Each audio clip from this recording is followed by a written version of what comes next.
Je n'y arrive décidément pas. Ah, vous êtes là. Savez-vous que dans un Rubik's Cube, il existe plus de 43 trillions de combinaisons possibles? N'espérez donc pas trouver la solution par hasard, cela est impossible. Par contre, en se creusant bien les méninges, certaines personnes sont capables de trouver la solution en 60 coups environ, et les super ordinateurs en moins de 30. Mais comment font-ils? Ils ont simplement trouvé la bonne méthode. Dans une entreprise, rechercher la meilleure méthode possible est un gage de performance. Une bonne méthode de dosage, de fabrication, d'apprentissage ou d'optimisation.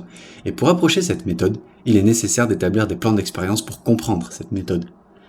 Si vous avez suivi le cours sur la fidélité, vous vous souvenez peut-être de la condition de fidélité intermédiaire, condition se situant entre la répétabilité où l'on ne fait rien varier et la reproductibilité où l'on fait tout varier. En fidélité intermédiaire, on ne fait varier que ce que l'on veut. Commençons avec un peu de vocabulaire. Dans un plan d'expérience, on retrouve des facteurs. Ce sont les paramètres dont on souhaite quantifier l'influence sur la réponse. Ces facteurs doivent être maîtrisés par l'expérimentateur, qui les fera varier au cours de l'étude. Un facteur peut être qualitatif, comme un opérateur ou un lot, ou quantitatif, comme une concentration ou un volume. Une fois les facteurs choisis, il faut en déterminer leur niveau, valeur prise par le facteur.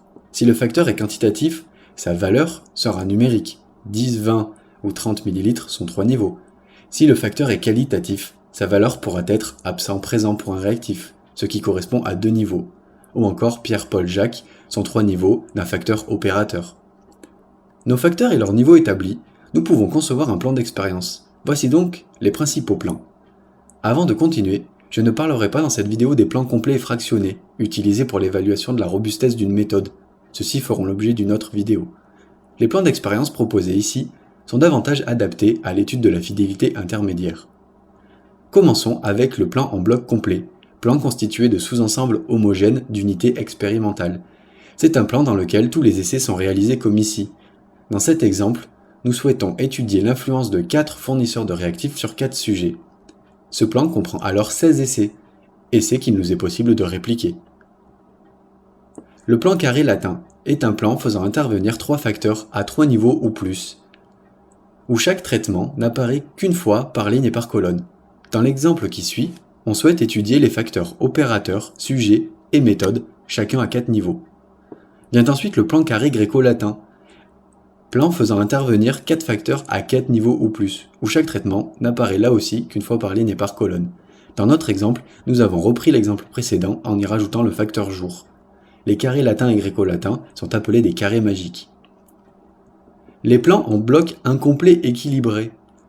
Ce sont des plans dans lesquels il n'est pas possible de réaliser toutes les combinaisons. Le plan est alors incomplet à cause de données manquantes, mais il reste équilibré car chaque niveau a le même nombre d'observations. Par exemple, nous souhaitons comparer 5 techniques de dosage de cholestérol sur 10 sujets, mais la quantité de sang nous permet seulement 3 dosages. Si le nombre d'observations n'est pas identique, le plan sera alors incomplet et partiellement équilibré. Le carré de Youdon.